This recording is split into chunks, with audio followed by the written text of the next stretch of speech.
All right. Well, we're starting a new chapter. This morning we're in chapter 50 of I Am That by Sri Nisargadatta Maharaj. And the chapter is called Self-Awareness is the Witness. Okay, self-awareness is the witness. And our questioner starts up with a big question this morning. He says, you told me, let me move my world around a little bit here. So I'm not looking at all right. You told me that I can be considered under three aspects: the personal, vyakti, the superpersonal, vyakta, and the impersonal, avyakta. The avyakta is the universal and real pure I. The vyakta is the reflection in consciousness as I am. The vyakti is the totality of physical and vital processes. Within the narrow confines of the present moment, interesting. Within the narrow confines of the present moment, the superpersonal is aware of the person, both in space and time, not only one person, but the long series of persons strung together on the thread of karma. It is essentially the witness as well as the residue of the accumulated experiences, the seat of memory, the connecting link, the sutratma. This is somebody who reads too much. It is man's character which life builds and shapes from birth to birth. The universal is beyond all name and shape, beyond consciousness and character, a pure, unself-conscious being. Did I put down your views rightly? Right? Okay. So he's basically just checking in here. But you see what happens. We've just been told what our problem is. You are making a wrong assumption about yourself, thinking that you are not complete, that there's something that you need. You're stepping into the senses, identifying with the body-mind, stepping into the senses to solve that problem and going on a quest in space-time for something that's eternal. So you've set yourself up for failure. And he says, all you need to do is understand that whole problem exists only in your mind. It's not real, right? Remember who you are, that you're Sat Chit Ananda, and learn to act from that space and not from the space of grabbing, achieving, accruing, need. Move from inspiration, from your nature, not from want, not from lack, and you will find your contentment. All right, so did he get it right, Maharaj? On the level of the mind, yes. Okay, see, all that stuff isn't going to help you as long as it stays information and as long as it stays in the mind as philosophy. He says, so yes, on the level of the mind, you did. You got my views. Beyond the mental level, not a word applies, right? Beyond the mental level, not a word applies. So you've described a problem and its solution beautifully, but if you remember, I just told you there was no problem.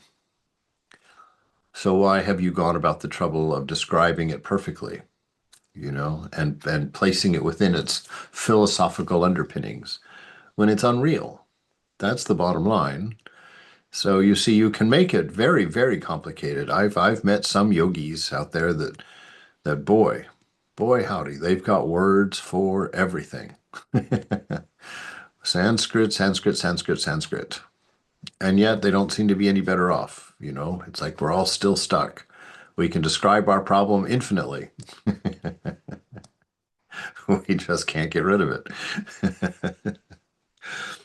So the questioner says, well, I can understand that the person is a mental construct, a collective noun for a set of memories and habits, but he to whom the person happens, the witnessing center, is it mental too? Maharaj, well, the personal needs a base, right? If you're going to exist, you have to stand somewhere. A body to identify oneself with, right? To manifest, to come into the world of action.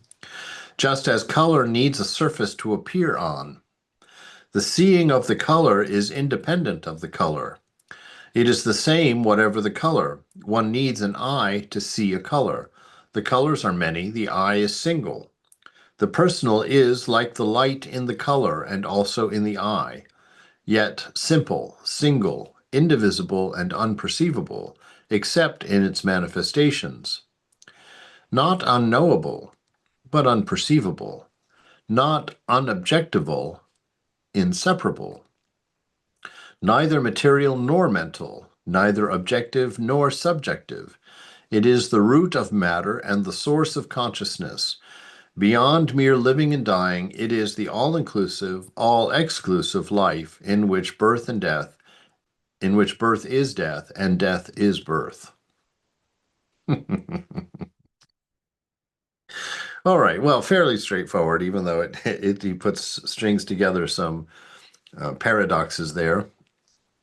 And the paradoxes are always to show you this isn't a matter of mind. This isn't a matter of knowledge, of relative knowledge, right? So those Buddhist koans and these wonderful paradoxes are meant to challenge your assumption that you can fit this nice little philosophy very neatly under your hairdo, right? And that you can hold it up there and keep this thing. He's trying to tell you, no, no, no. See, we have to break out of this notion. The mind and you are separate. You don't have anything to do with that thing, right? Okay. So what's he saying here? He's basically doing, you can use the illustration of the movie theater, right? You've got the movie screen, which is where you are going to place your color. That's where color is going to happen. That's where the illusion of change is actually going to happen in your own mind. The world is unchanging. The movie is unchanging. It's just one frame, one still unchanging frame after another, right? And your mind, that little explaining mode in your left brain, tells you is the one that produces movement to explain the change to you, right? And so the colors are many, but the eye is single. So there's many, many colors on that screen, but the screen is white, right? And the light is white. When you see that theater light coming, that light from the projector coming across through the room, it's a white light. But what it shows is many, many colors on a white screen, right? So it has the illusion of many, but there's a singularity there. The colors are many, the eye is single. The personal is like the light in the color and also in the eye. So the personal is the experience, right? It's the experience of the light coming out of the projector is the color, right? Your eye sees that, it makes objects out of it, and it projects a story onto it in your own mind. So all of that is happening. That's the personal, that's the manifested, right? The personal is like the light and the color also in the eye. It's simple, single, but its nature is simple, single, indivisible, and unperceivable, except in its manifestations, right? That light coming out of that projector is light. It's white light, right? It's shining through the film and onto the screen. So its personal experience of it is going to be the color and the story and the projected movie that your mind creates. The reality of it is a steady stream of white light coming out of that projector and reflecting on a white screen. And you can see that there's a wonderful Japanese artist that did this as a series of photographs. He went to beautiful movie theaters around the world, and he set up a camera at the very back of the theater that showed the whole theater and the screen. And he opened the what do you call that? The shutter on that camera and left it open for the entire length of the movie, and then closed it. And what he got is these beautiful pictures of these dark theaters with just a white, bright white screen that is illuminating the rest of all the beautiful artwork in the theater itself. But just this wonderful thing is that all movies are summarized in white light, right? And so that's exactly what he's saying here. There is only one without a second, and that one has become multiple. You can see that one on the screen if you put something in time and stretch it out for a duration. You can see separation, you can see colors, you can see story, you can see movie. Basically, egoism is what he's alluding to, becomes available. But you can also take the perspective of seeing that everything is one. Because if you take that picture of that whole movie, the summary of that whole movie is one, just white light. And so he's saying this summary of life is the same thing. When you project it onto mind and map it out over time, it becomes a story, it becomes an ego, it becomes a life. It has and it doesn't have, it wants and it needs, it hungers and thirsts, right?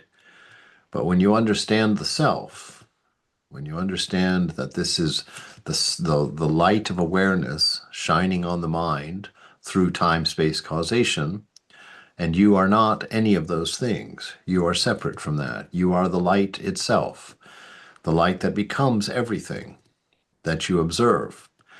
So you produce this projection of everything, and then you go running after it, which is a little crazy. So the sage is saying, stop it. Don't run after your own projections. Understand that you've got the light that is projecting all of it within you, right? And so take your attention off of the mind, off of the particulars of the story happening on the screen, and remember the projector. Remember the source of love, that divine nature within you, that love, that Satchitananda, which is illuminating your story. And keep your attention on the projector. That way you won't be drawn into the ups and downs, the terrors and unknowings of the movie, right? So it's a matter of understanding you as the projector of awareness, the light of love, and remembering that always and keeping all of your power there rather than watching the movie that you're projecting with that Satchitananda. Rather than get caught up in the movie, watch the projector. Know yourself to be the projector. Repeat the name of that projector over and over and over again. Don't forget, don't get caught in the movie. Those are all imaginary problems, imaginary storylines, and unreal manifestations locked in change. Right? So don't believe them. So the personal needs a base, right? You need a projector, a body to identify oneself with, right?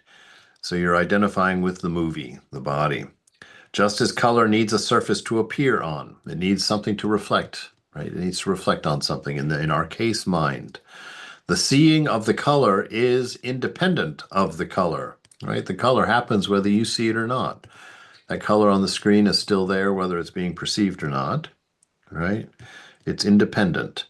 It is the same, whatever the color, right? Yes. So it's the light, it's the white light and the projector.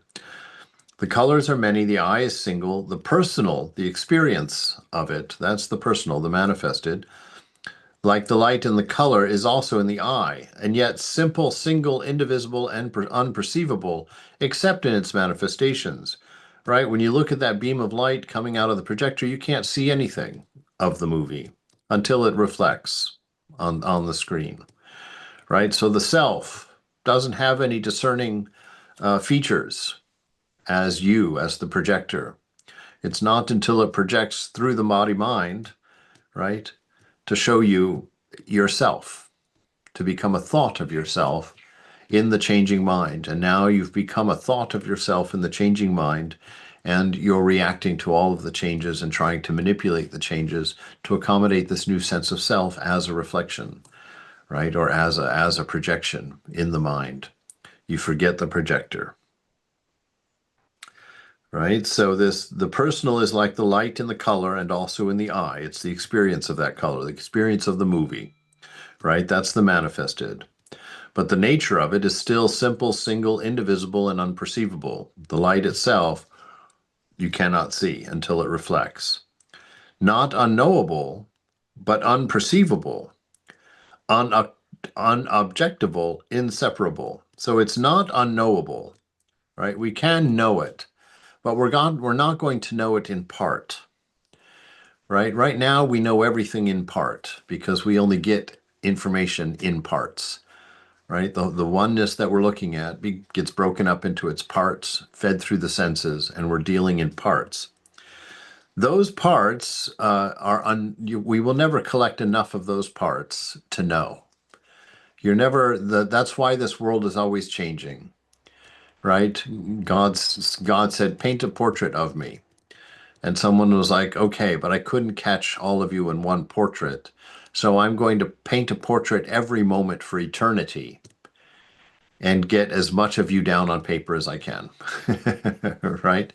And so that's what's happening. This world of change is constantly changing because it's describing an infinite eternal being. And so the change is never going to stop, and the description is never going to be complete. And so if you turn to this world of constant change for your answers, you will always only know partially. You will never know fully. The full knowing comes in the silence of the self and doesn't come as words. It just simply comes as a knowing that cannot be processed as words, right? Because it's before the movie, it's before the projection. So it's not unknowable. We can know it, but we can't know it with the mind. But it is unperceivable, right? That one without a second can't be seen. Why? Because your seeing itself is a limitation, right? You can't see forever. You can only see actually apparently they're learning this with these new AR glasses that they're designing, that you really don't see much at all. That your resolution in your vision is only in that little tiny square of exactly what you're looking at. If you sit and look at something right now in your room, you'll see that the thing you're looking at is very clear and very detailed. But without moving your eye, if you become aware of the other stuff in the frame that your eye is looking at, you'll see that you get no detail at all. You just get a very bare sketch of what's there, right? And that just as a side fun trip, that information was why the first set of AR glasses, everybody was getting sick. They were causing people to get nauseous, have motion sickness. And they found out that the reason for that was because the whole frame was high resolution. They were showing you all of that information, right? And they found out that once they turned off the resolution in the peripheral and made only the point that you're looking at directly in focus, that took care of the nauseating feeling, right? And so that's what we're working with. We're working with a very limited set of information coming from the senses and trying to understand an infinite world. So that's what he's saying. He's saying, don't get caught up in the manifestation. It's incomplete and it gives hints and it's constantly pointing at, but it's not the thing itself. So close your eyes to it, settle down within your heart and open, right? So he says it's unperceivable, it's unobjectival. Even though that light carries in it all the information of the color, you can't separate it out, right? You can't go in there to that light beam and without putting a lens in it, without distorting it more, break it into objects. It's inseparable. It's not material, it's not mental, it's not objective, it's not subjective. It is the root of matter and the source of consciousness. That light, that simple white light, is the entire movie, right? It's everything in that movie. It's the whole story in there. But it's beyond living and dying. It is in the all-inclusive, all-exclusive life, right? All inclusive and all exclusive. All inclusive because it will never end. The stream of change will never end. So yes, it does include everything, but it also includes nothing because it's trying to express an infinity in the finite. So it can be all inclusive, but it's also all exclusive. As much as it has told you, it has always as much more to tell you. So there is no way to collect knowing from the material world, from the sense world. Beyond mere living and dying, it is all-inclusive, all-exclusive life in which birth is death and death is birth. Right? And so that's just that birth is you coming out of the infinite and squeezing into this tiny little representation. That's death. It's death to the self. It's death to an infinite knowledge. And death is birth. right? So the return, the dropping of the limitations and restrictions leads us back to freedom. That's our birth. So we from ignorance, from oh, now I can't remember how it goes. From freedom we arise, to bondage we are maintained, and in dissolution we return to freedom, right? So the questioner, the absolute or life you talk about, is it real or a mere theory to cover up our ignorance? That's wonderfully insightful. Because how much of knowledge is just pretending you know something, right? Like I was having terrible stomach troubles one time, and they did all kinds of tests. They tested everything. They couldn't find anything wrong. And so they came to me at the last appointment and they said, "Oh, you've got IBS." And I said, "I've got IBS." I said, "Is it what is it?" He says, "Oh, irritable bowel syndrome." I said, "Yes, that's why I'm here." I I know that. That's why I'm here. I didn't come here just so you could give it a name and send me home, right? It's like that doesn't that doesn't do anything for me. And yet that's exactly what happened. Oh yes, you've got IBS. No, there's not a treatment for it. Start knocking off some of your different foods and see if anything happens. I I was like, wow, okay. Okay, great. Thanks. So we've made up knowledge to cover up our ignorance, right? To give us a sense of knowing. If we name it, then we must know it. So we name it, then we know it, and then we can't do anything about that. So we're in the same place, but now we've got a name for it. So that's what he's saying here.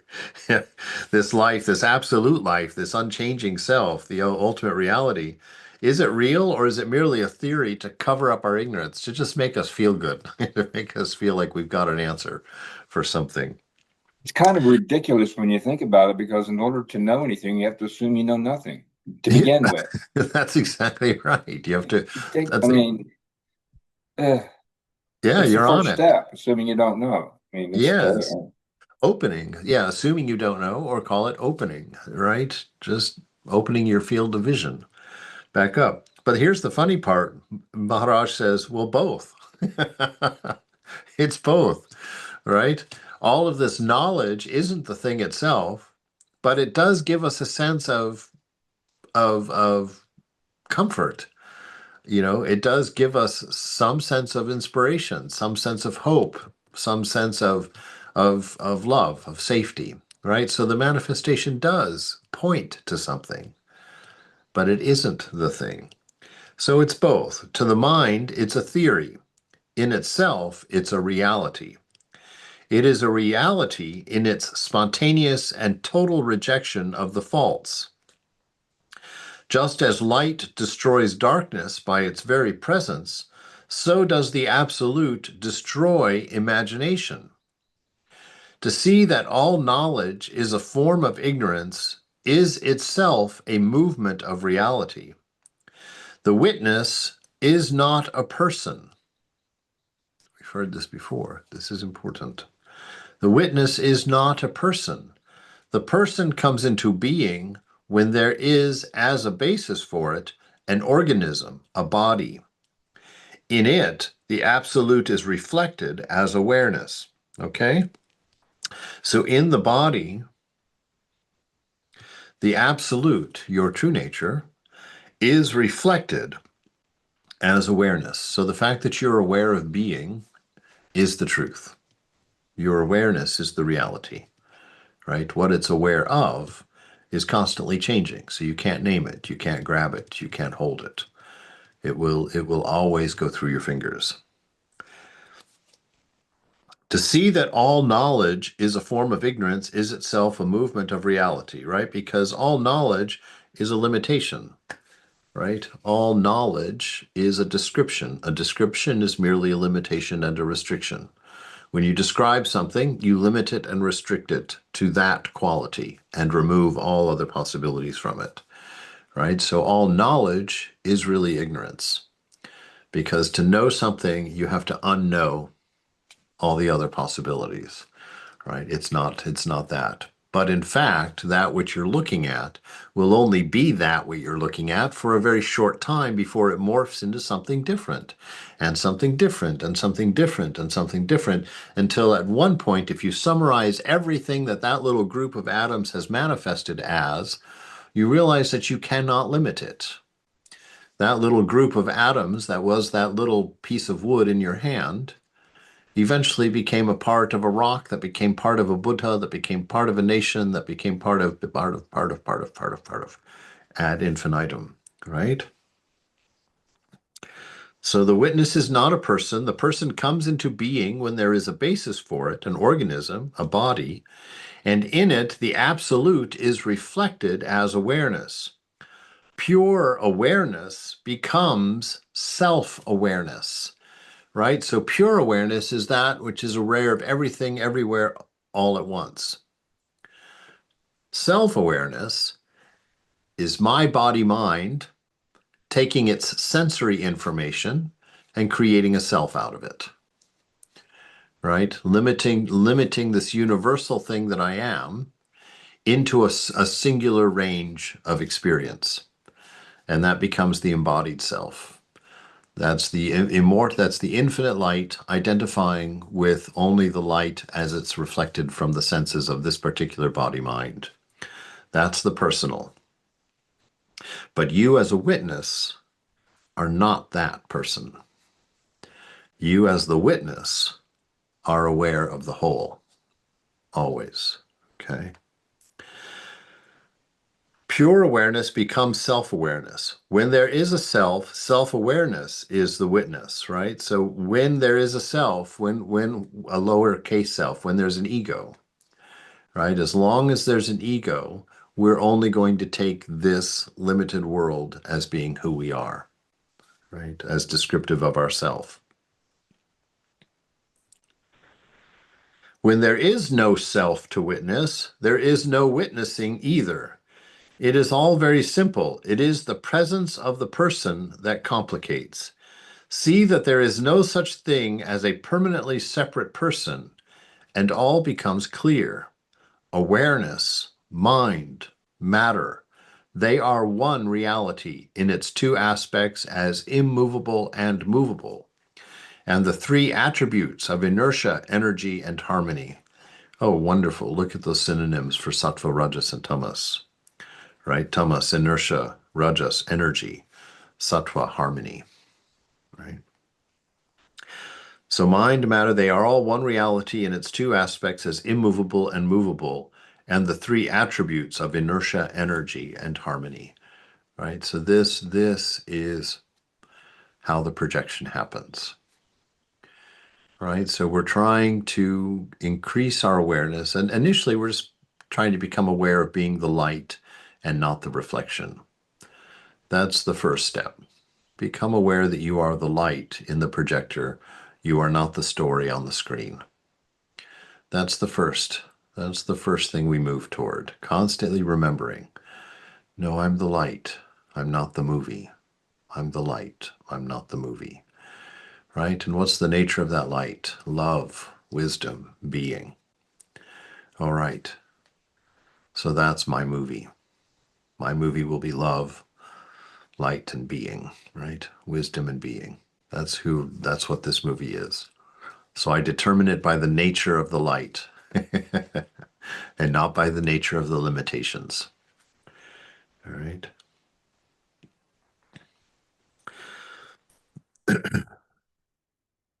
See that there is no such thing as a permanently separate person, and all becomes clear. Awareness, mind, matter, they are the one reality in its two aspects as movable and immovable, and the three attributes of inertia, energy, and harmony. Questioner, well, what comes first, consciousness or awareness? Maharaj, we know this answer, right? He's told us this before. What is the difference between awareness and consciousness? Anybody remember? Consciousness is defined as awareness with objects in it. Consciousness with no objects is awareness. So awareness is that pure, the pure self. Consciousness is the individuated self, or applies to the individuated self. Awareness becomes consciousness when it has an object. The object changes all the time. In consciousness, there is movement. Awareness by itself is motionless and timeless, here and now. Right? So it is the singular, you could see it as a singular clear frame in the movie, a frame with no limitation in it, a frame that's basically just glass. Right? That would be the closest description of the self in the embodied state. Someone who is projecting on their mind a clear panel of of film. What is that stuff called? Cellulose? I don't know. Anyway, that single frame with no color in it, with no limitation in it. That would be your moment of realization. And then the movie would disappear, right? And you would simply be that awareness, that pure, unadulterated light, unlimited light, right? Light with no story, or the light with every story, right? Just like that artist demonstrated, no matter what movie you play on that screen, it can be any movie, horror movie, a comedy, romance. It could be your life, my life, Barbara's life, Janet's life, Stephen's life. All of it can happen using the same projector light, multiple screens, right? So one self, multiple bodies, right? One light, many films. One awareness, many egos that it shines through. Right? And when you come down to the here and now, if you were in the movie theater, this is a good thing to realize. In the movie theater, the here and now is unchanging, right? Because the now, there's just one frame showing on that screen, and it's not moving.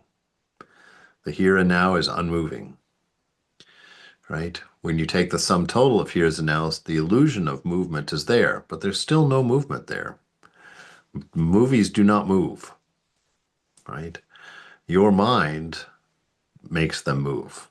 Your mind uses movement as an explanation for how they can be, right? Because your mind is not staying present. Your mind is using memory and projection for future. So it's got a whole range going on in there, and that's where the ignorance happens. That's where the story happens, is in that assumption of time-space causation when you're looking at a movie that is only one still frame every moment, never changing. All right. So the questioner says, well, there is suffering and bloodshed in East Pakistan at the present moment. How do you look at it? How does it appear to you? How do you react to it? Maharaj, in pure consciousness, which is awareness, right? Nothing ever happens, right? That movie is always one frame still. There's no change in the moment. Please come down from these metaphysical heights, right? Of what use is it to a suffering man to be told that nobody is aware of his suffering but himself? To relegate everything to illusion is insult added to injury. The Bengali of East Pakistan is a fact, and his suffering is a fact. Please do not analyze them out of existence. You are reading newspapers. You hear people talking about it. You cannot plead ignorance. Now, what is your attitude to what is happening? Maharaj, no attitude. Nothing is happening. Right? So he's in the dream. He's telling people who believe in the dream that nothing is happening, and those people think he's crazy. They think he's taking philosophical heights. Right? They're like, what do you mean? Look, everything's changing. Everything's happening around us. Look at all this stuff. That mountain just blew up. That ocean just had a tsunami. All this stuff. And he's saying, nothing is happening. And he looks like an idiot. Looks like it's impossible. And then the man awakens. And he realizes there was no tsunami. There was no mountain blowing up. There were no people. Nothing happened. It was dream. right? What was the dream? Just a perception of reflection, a reflection of reality in mind through a particular. That's all. It wasn't real. Nothing happened. Nothing was accomplished. Nothing was built. Nothing was eaten. Nothing was taken down. Nothing. Right? No attitude. Nothing is happening. I know that I'm dreaming. I know this to be unreal. The only thing real is the light of love that is shining out of me and becoming all of this story in this particular movie at this particular time. It will not be relative at another particular time, at another particular place. It will change completely. Right? Questioner, any day there may be a riot right in front of you, perhaps people killing each other. Surely you cannot say nothing is happening and remain aloof. Maharaj, I never talked of remaining aloof. You could as well see me jumping into the fray to save somebody and getting killed. Yet to me, nothing happened. Right? I can participate in the dream, but I don't participate in the dream as the thought of doing anything. I know that there's nothing that can be done here. I'm working with phantoms. I'm working with imagination. Right? I can jump in, and even this body that I've imagined can be killed. But to me, as the witness, right, nothing has changed. I'm still the light. I'm still shining, just as I was always shining and have always been shining. And I will always shine. It is my nature to shine, Satchitananda. That will never change. That is. And it will always be. And that's what I am. And I know that's what I am. And I know that I'm not the movie, the changing aspect of it. Right? I'm the light. And I just shine. The dream happens because I shine. So I never talked of remaining aloof, right? So that's an important point because he's saying, I never said I was separate, right? I never said that I was aloof, that I was real, but I was separate from the whole. That's what the deluded mind does. He says, I don't make that assumption. I never talked of remaining aloof. You could as well see me jumping into the fray to save somebody and getting killed, yet to me nothing happened. Imagine a big building collapsing. Some rooms are in ruins and some are intact. But can you speak of the space as ruined or intact? It is only the structure that suffered and the people who happened to live in it. Nothing happened to the space itself. You get the distinction, you know? The building fell down. The space that the building framed, the space of the rooms, that's not changed. That's not ruined. That space will be reused when the building, that's a funny way to talk about it. That space would be reused when you recreate the building, right? When you rebuild the building, that space is still going to fill the rooms just like it did before. That space is unchanged. It's the building that changed. It's the building that fell down, not the space that fell down. The space is unaffected by the building. That's what he's saying. So when Imagine a build. Swami sees, so when we die, nothing happens, right? Right. Nothing changes. That's right. You'll just be aware. Well, yeah, I don't know exactly what you're going to see. Never mind. I was going to Well, boldly. I mean, that was just extension of that. That's all. Yeah, no, it's true. Nothing will change. And that's why most of us will get our enlightenment at that moment. We'll watch the body drop. We'll watch the mind silence. It'll take us a moment to orient and we'll be like, oh my God, I still am. There's no body, there's no mind, there's no change, there's no noise, there's nothing. There's eternal peace, but I am. And at that moment, the illusion will fall away. At that moment, you'll know what you are. No, you can't even say that. You'll know ourness, right? Because that's the reason we can't know what we are, right? Because all knowledge is ignorance. Remember, All knowledge is a limitation. It's a naming, a separation. So anything that you try and describe yourself as is just ignorance, because you have to describe it, you have to incorporate a limitation, a restriction, and you do not have any limitations or any restrictions in your nature. So he says, imagine a big building collapsing. The building would be like the body mind, right? And it's collapsing. Some rooms are in ruins and others are intact. But can you speak of the space as ruined or intact? The space that the building occupied. Can that space be called ruined? No, it's unchanged. It doesn't care whether there's a building there or there's no building there. Similarly, yourself, your light of awareness, that which is the I am in you. Look at it. Look at your body now. Look at this hideous thing, this graying, melting, deforming blotch of humanity in front of you, right? This used to be a lovely little baby cooing at you up from its blanket, pure and innocent and sweet. This used to be that little boy looking up at you wondering, oh, what's true in this big giant world? And I was that nasty teenager, insulting you at every turn, arrogant and evil, right? I was the yuppie, full of arrogance, full of self-conceit and entitlement, walking into Nordstrom's demanding that my color consultant get me another sweater. All of these things, but have I been any of them? No.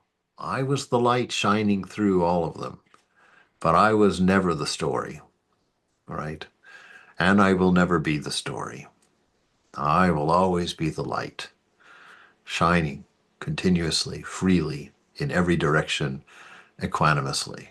Love, wisdom, and being. It is only the structure that suffered and the people who happened to live in it. Nothing happened to the space itself. Similarly, nothing happens to life when forms break down and names are wiped out. The goldsmith melts down old ornaments to make new. Sometimes a good piece goes with the bad. He takes it in its stride, for he knows that no gold is lost. Questioner, it is not death that I rebel against. It is the manner of dying. Maharaj, death is natural. The manner of dying is man-made. Separateness causes fear and aggression, which again cause violence. Do away with man-made separations, and all this horror of people killing each other will surely end. But in reality, there is no killing and there is no dying. The real does not die. The unreal never lived. Set your mind right, and all will be right. So we're right back to the very first statement he made this morning. Set your mind right, and all will be made right. When you know that the world is one, that humanity is one, you will act accordingly. But first of all, you must attend to the way you feel, think, and live. Unless there is order in yourself, there can be no order in the world. In reality, nothing happens. Onto the screen of the mind, destiny forever projects its pictures, memories of former projections, and thus illusion constantly renews itself. The pictures come and go. Light intercepted by ignorance. See the light. Disregard the picture. What a callous way of looking at things, our questioner says. People are killing and getting killed, and here you talk of pictures. Maharaj, oh, by all means, go and get yourself killed. Right? By all means, go and get killed yourself, if that is what you think you should do. Or even go and kill, if you take it to be your duty. But that is not the way to end the evil. Evil is the stench of a mind that is diseased. Right? And what is the disease of the mind? Anybody want to take a swing at it? What's the disease that your mind has? Thought. It's me and mine. Me and mine is the disease. You got the notion of me. And the mind has been, the reason the mind is all in a kerfluffle, that's the Sanskrit word for confusion. When the mind is in a kerfluffle like that because of the idea of me and mine, which is utterly unnatural to it. It doesn't know how to deal with that thought. So as long as you're forcing the thought of me and mind in your mind, it's going to be a wild ride. That mind is never going to silence. That mind is never going to calm down. Because that mind, that me and mind is a bee with a stinger. It's like, whoa, no way, man. That's poison. Get that thing away from me. Right? And everywhere you go with that little bee, that mind is going to be like, noisy, noisy, noisy, noisy. You are not the mind. And whether it's noisy or calm makes no difference to you. Keep your eyes on the light, not on the movie. Right? That steady stream of love.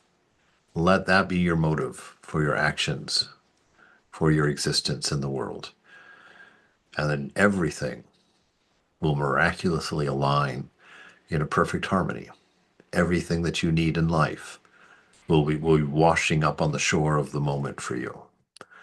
You will not have to need anything. You won't even have to ask for anything.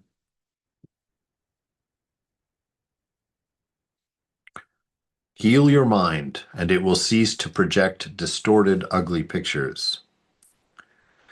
What you say, a questioner says, well, what you say I understand, but emotionally I cannot accept it.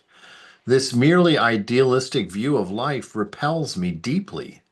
I just cannot think myself to be permanently in a state of dream. Maharaj, how can anybody be permanently in a state caused by an impermanent body? Right? You see, you see what he does when he responds. He always removes the boundaries and shows you the absurdity of your statement. You don't know what permanent is, and yet you use the word. There is no permanence in this world available to you for any state. And yet you're talking about permanent something, right? He's like, no, you can't do that. You can't live in a world of constant change and want something permanent from it, right? How can anybody be permanently in a state caused by an impermanent body? The misunderstanding is based on your idea that you are the body. Examine the idea. See its inherent contradictions. Realize that your present existence is like a shower of sparks, each spark lasting a second, and the shower itself may be a minute or two.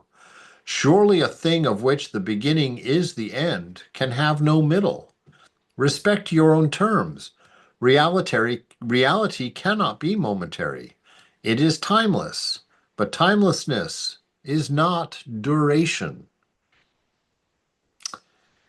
Oof, that's there's a lot there. Not a lot to say about it, but there's a lot to sit in silence with there. There are things there that will only resolve in the silence of it. So to go in there and pull that apart, right? But he's just saying, how can nothing is permanent. Your condition right now is as temporary as the wind, right? It's not going to be forever. That's our first discernment, actually. And it's one of the things that takes away a lot of the power of the world, is when you realize that everything is only in its moment. When its moment is gone, the thing is gone. And so you do not have any permanent problems.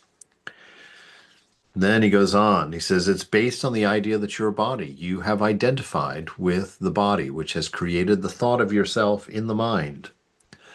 If you're going to, only way to access the body is through the mind. So you have to step into the mind. You have to say, the mind is me. And then through the mind being me, I own the body. And through the mind, I control the body, right? And so I have limited myself to mind, which is not a big limitation. The mind is quite something. But then you limited yourself even further by becoming the body. Now you're limited. Now you're small, right? But he says, examine the idea. Its inherent contradictions. Well, what are the contradictions? Well, the fact that I think I'm the body, and yet the body has to describe itself to me. The body has to tell me about its feelings. I don't inherently know when I break a bone. I only know when the body tells me by hurting me. By sending a loud, clear shriek of pain to me, then I know, oh, The bone is broken. Wow. And I may not even know it then. I still have to go to the doctor and find out if it's actually broken, right? Well, that's an inherent contradiction right there. How can you be something and know nothing about it? How can you be the body and have to have the body tell you about itself? You are obviously separate from the body if it has to report to you and to describe its condition to you, right? So examine the idea, see its inherent contradiction. Realize that your present existence is like a shower of sparks, each spark lasting a second, and the shower itself a minute or two. So your whole story is a description of sparks, right? Because the sparks he's just illustrating the idea that everything is changing. It's coming into a being for a split moment and then it's gone. And that this process of coming into existence for a moment and going is itself within a process that is only temporary and is going to end when the body drops, right? When the body and mind drops. So he says, examine the idea, see its inherent contradictions, realize that your present existence is like a shower of sparks, each spark lasting a second, the shower itself a minute or two. So what is in there that describes the immortal, eternal self, eternal you? Nothing. Those sparks do not describe you. Those experiences do not make you. You exist before them, and you will exist long after them. Surely, a thing of which the beginning is the end can have no middle, right? Respect your terms. Reality cannot be momentary. It is timeless, but timelessness is not a duration. Outside of time does not mean a long time. Eternity does not mean a long time. It means outside of time. That's an experience that would not be in our library. That's something we don't know anything about. And so we'll project all kinds of confusion to try and understand it. But the thing itself, we will not be able to know, right? All right. We'll have to end there this morning.